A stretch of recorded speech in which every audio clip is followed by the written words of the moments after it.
Por favor, suscríbete, gracias. Este caso ocurre en Estados Unidos en el año 1991.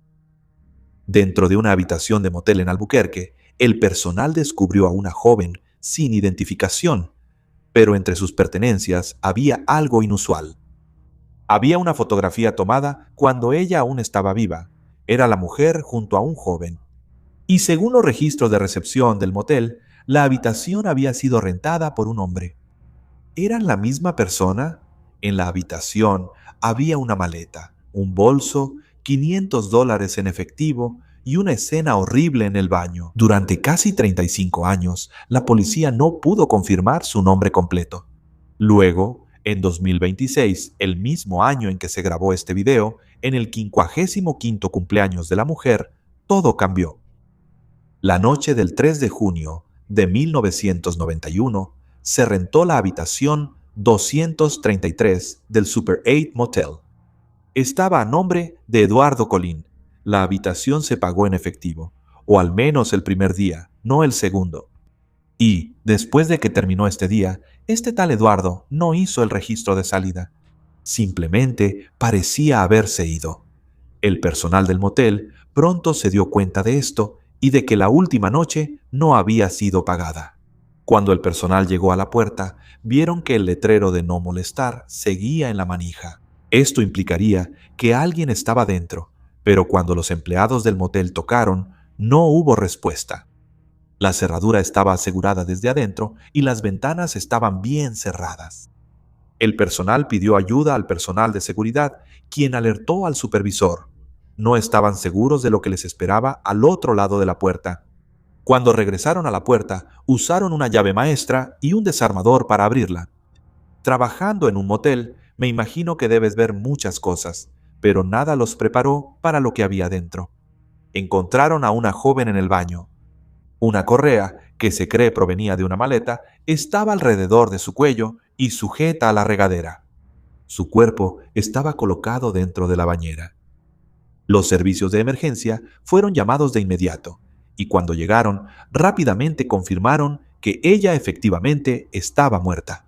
Pero en realidad no hacía falta un profesional médico para saberlo. Era extremadamente obvio. Resulta que en junio de 1991, en Nuevo México, estaban experimentando una ola de calor récord, y la putrefacción y descomposición ya habían comenzado muy rápido. De hecho, era tan grave que era imposible siquiera identificarla mirando su rostro. Por supuesto, no había signos evidentes de forcejeo. Su muerte fue catalogada como un suicidio. Pero ella no llevaba ninguna identificación y nada la conectaba de inmediato con este hombre llamado Eduardo Colín. Esta joven medía aproximadamente 1,70 m y pesaba alrededor de 63 kilos. Tenía el cabello largo, rizado y rubio fresa, y sus ojos eran color avellana. Llevaba una blusa de tirantes multicolor en tonos blanco, rosa, rojo y amarillo. Llevaba unos jeans blancos de la marca Guess, que tenían cierres cerca de la parte baja de los costados de las piernas. Su cuerpo le dio muy pocas pistas a la policía, pero entonces se enfocaron en la habitación. La habitación 233 contenía varias pertenencias. Había una maleta llena de ropa de mujer. Había un bolso de gamuza oscuro con una cartera y una billetera adentro. También había cigarrillos y varias botellas de cerveza vacías y 5 billetes de $100. Y luego había una fotografía. Se encontró una pequeña fotografía tomada al estilo de una cabina fotográfica. Mostraba lo que parecía ser la joven viva junto a un joven. Ambos rostros podían verse claramente. También había una pequeña báscula digital del tipo que se usa para pesar drogas. En ella estaba escrito otro nombre, George Martínez. Entonces, la habitación estaba registrada a nombre de Eduardo Colín. La báscula decía George Martínez, y la fotografía mostraba a un hombre que podría haber sido cualquiera de los dos. En 1991, la policía difundió la descripción de la joven. Publicaron la fotografía y una reconstrucción de su rostro. Inicialmente, se creía que tenía alrededor de 22 años, pero después los perfiles la ubicaron con hasta 35 años. La policía también intentó localizar a Eduardo Colín. Sin embargo, la placa que Eduardo le dio a la recepcionista era incorrecta, lo que hizo que todo fuera increíblemente difícil. George Martínez no tenía ninguna relación con la escena, aparte del grabado en la balanza, y tratar de identificar a la mujer o al hombre en la fotografía simplemente parecía demasiado difícil. Así que al final, los meses se convirtieron en años, que luego se convirtieron en décadas, y el caso se quedó sin avances en todos los frentes. Bueno, eso fue así hasta el año 2008, cuando el caso recibió nueva atención en 2008. Los investigadores se enteraron de que las pruebas físicas de la habitación del motel ya habían sido desechadas. Esto no fue un buen comienzo, porque el contenido de la habitación ya no podía ser examinado con métodos modernos de ADN, pero no todo se había perdido. Las autoridades habían conservado las huellas dactilares y la información dental de la mujer, y lo más importante, habían preservado una muestra biológica. Los investigadores pudieron encontrar y localizar a los familiares de Eduardo Colín. Sin embargo, resultó que Eduardo ya había fallecido. Su familia reconoció su letra en el registro del motel.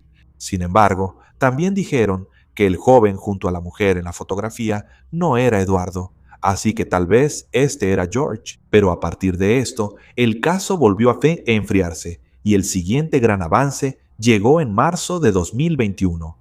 Los investigadores del FBI recibieron una nueva pista.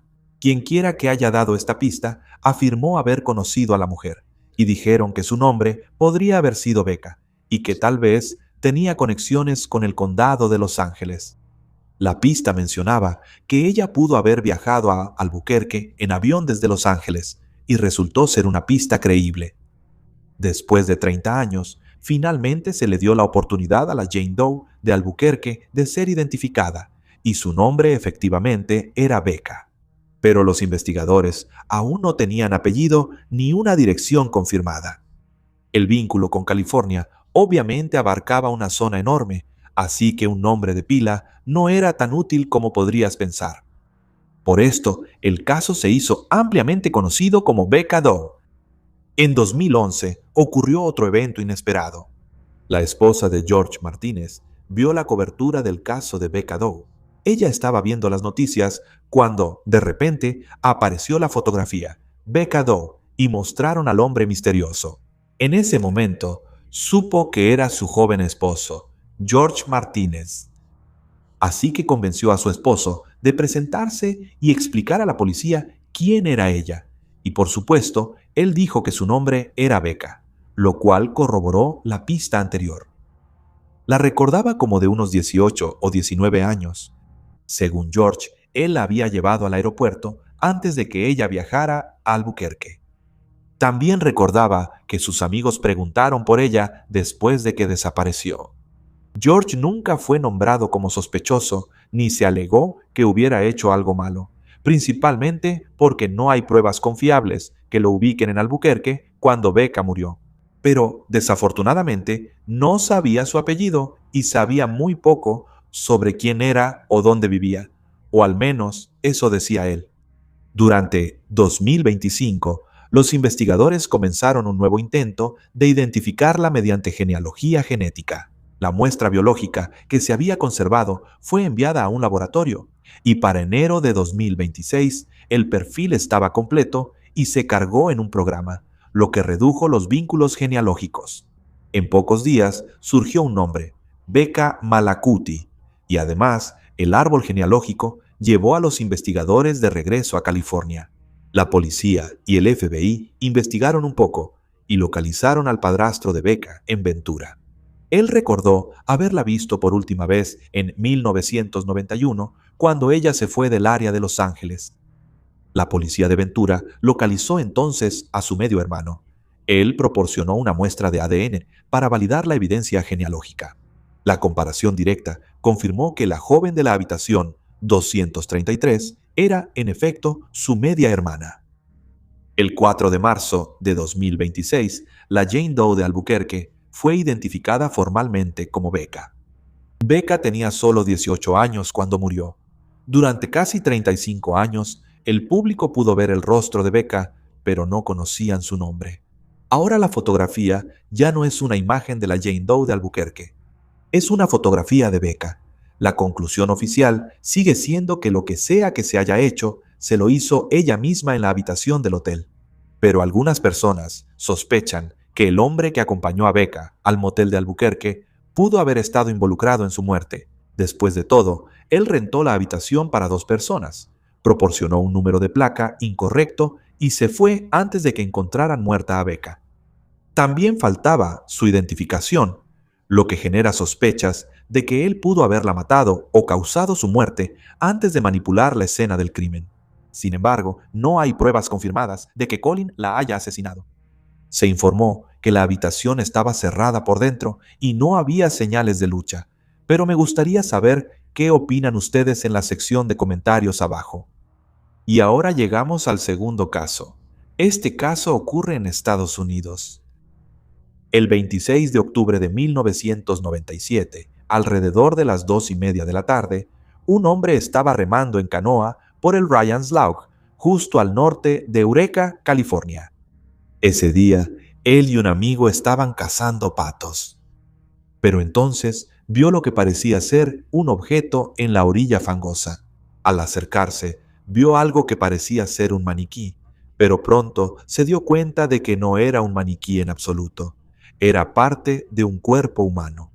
Al ver esto, el hombre llamó de inmediato a los servicios de emergencia. La policía llegó pronto y los agentes recuperaron el torso de una mujer adulta. Los investigadores creyeron que había flotado hasta ahí y de inmediato trataron el caso como un homicidio. La identificación parecía casi imposible. A la mujer le habían quitado la cabeza, los brazos y las piernas, junto con los senos. El torso también había sido abierto por el centro, y su cuerpo había sido apuñalado 27 veces, principalmente en la espalda y los glúteos. Sin embargo, debido a que faltaban el cuello y la cabeza, los restos recuperados no permitieron determinar de manera independiente el mecanismo exacto que la mató. Los investigadores estimaron que la mujer tenía aproximadamente entre 18 y 25 años y que llevaba varios días muerta. Sin rostro y sin huellas dactilares utilizables, esta mujer pasó a ser conocida como la Jane Doe del condado de Humboldt. Los detectives la compararon con mujeres desaparecidas en todo California, pero para enero de 1998 ya habían revisado más de 100 casos de mujeres desaparecidas y no encontraron ni una sola coincidencia. No mucho tiempo después de esto, 2 personas estaban cortando leña en Camp Beach, cerca de McKinleyville, y encontraron lo que parecía ser un brazo humano junto a la orilla. Aterrados, llamaron a la policía. Los agentes lo recuperaron y transfirieron el brazo al forense. Las pruebas de ADN eventualmente establecerían que el brazo pertenecía a la misma mujer no identificada, pero el deterioro impidió que los investigadores obtuvieran las huellas dactilares que tanto necesitaban. Luego, 373 días después de que se encontró el torso, la policía tuvo un golpe de suerte. En noviembre de 1998, un hombre de 36 años, llamado Wayne Adam Ford, llegó a la estación de policía con su hermano mayor. En su bolsillo llevaba una bolsa de plástico, y esta bolsa de plástico contenía un seno humano cercenado. Pero esta parte del cuerpo no pertenecía a la mujer no identificada. Pertenecía a otra víctima, una mujer llamada Patricia Ann Thomas. Ford comenzó a decirles a los oficiales que había lastimado a varias mujeres y empezó a admitir que había matado a 4 mujeres en California. Cuando los detectives lo interrogaron sobre el torso que habían encontrado, Ford proporcionó detalles que, según los investigadores, coincidían con la evidencia física. Ford afirmó que había recogido a la mujer no identificada mientras pedía aventón en Eureka y la llevó a su remolque. Pero su explicación sobre la muerte de ella era incompleta y conveniente para él. Ford dijo que a menudo practicaba la asfixia durante el sexo y que a veces intentaba reanimar a las mujeres con RCP después de que quedaban inconscientes. En esta ocasión, afirmó, la mujer dejó de respirar y ya no pudo reanimarla.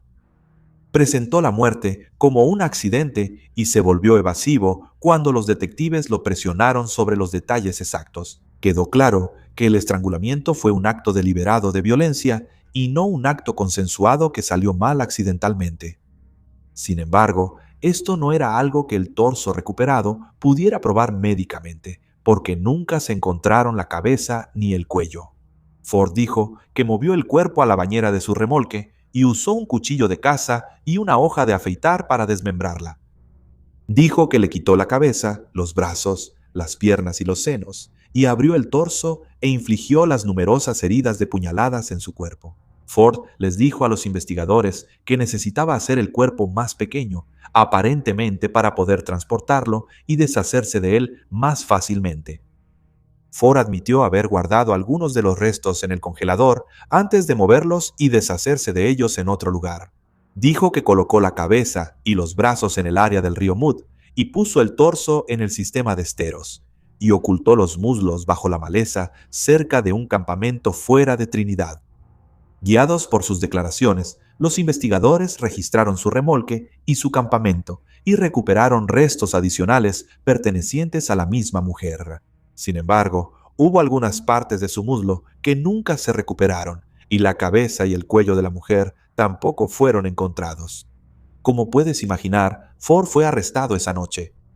La investigación más amplia lo conectó con los otros asesinatos: Tina Gibbs, Lynette White y Patricia Thomas. Pero también estaba la mujer no identificada, y la policía no estaba más cerca de descubrir quién era realmente. En junio de 2006, un tribunal lo declaró culpable de 4 cargos de asesinato en primer grado.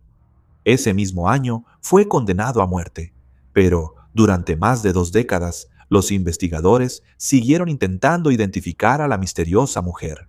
Durante años, los investigadores tenían el ADN de la mujer, pero no tenían un nombre que coincidiera. Su perfil fue ingresado en una base de datos nacional de personas desaparecidas, pero las comparaciones repetidas no lograron encontrar una coincidencia. Sin embargo, más tarde se descubriría que el problema era que esta mujer nunca había sido reportada oficialmente como desaparecida. Finalmente, se logró un avance después de que se estableció una unidad dedicada a casos sin resolver en 2021, y los investigadores seleccionaron a la víctima no identificada para realizar pruebas de ADN más avanzadas. El análisis los llevó a alguien que parecía estar estrechamente relacionado con la víctima. Cuando los investigadores contactaron a esta persona, le preguntaron si alguien de la familia había desaparecido, y fue entonces cuando les hablaron de una mujer llamada Kerry. Kerry había desaparecido a mediados de los años 90. Los detectives siguieron la pista y se reunieron con Kathy Cummings. Kathy explicó que su familia había tenido noticias de Kerry Ann Cummings por última vez en 1997. Los científicos compararon el ADN de Kathy con un perfil obtenido de los restos. Los resultados confirmaron que las 2 mujeres eran hermanas. Fue en este momento cuando la víctima fue identificada oficialmente como Kerry. Ella nació en 1972 y tenía aproximadamente 25 años cuando fue asesinada. Su hermana Kathy la recordaba como una chica hermosa, divertida, inteligente y artística, y como alguien que siempre podía hacer reír a la familia. Pero cuando tenía 20 y tantos años, algo le pasó a Kerry durante el último contacto de la familia con ella en 1997. Ella sufría de una enfermedad mental grave y sin tratar, y se cree que estaba quedándose en diferentes casas en el área de Eugene, Oregón. Sus familiares le ofrecieron repetidamente llevarla a casa, pero ella simplemente se negó. Después de perder contacto con ella en 1997, la familia intentó presentar reportes de persona desaparecida tanto en Arizona como en Oregón, e incluso contrataron a un investigador privado. Pero como era una adulta que parecía haberse ido voluntariamente, nunca se aceptó un reporte formal. Como resultado, su nombre y el ADN de sus familiares no estaban en los sistemas que los detectives usaban para buscar su identidad. Y hasta el día de hoy sigue siendo un misterio cómo llegó a tener contacto con Wayne Adam Ford, y trágicamente su cabeza nunca ha sido recuperada.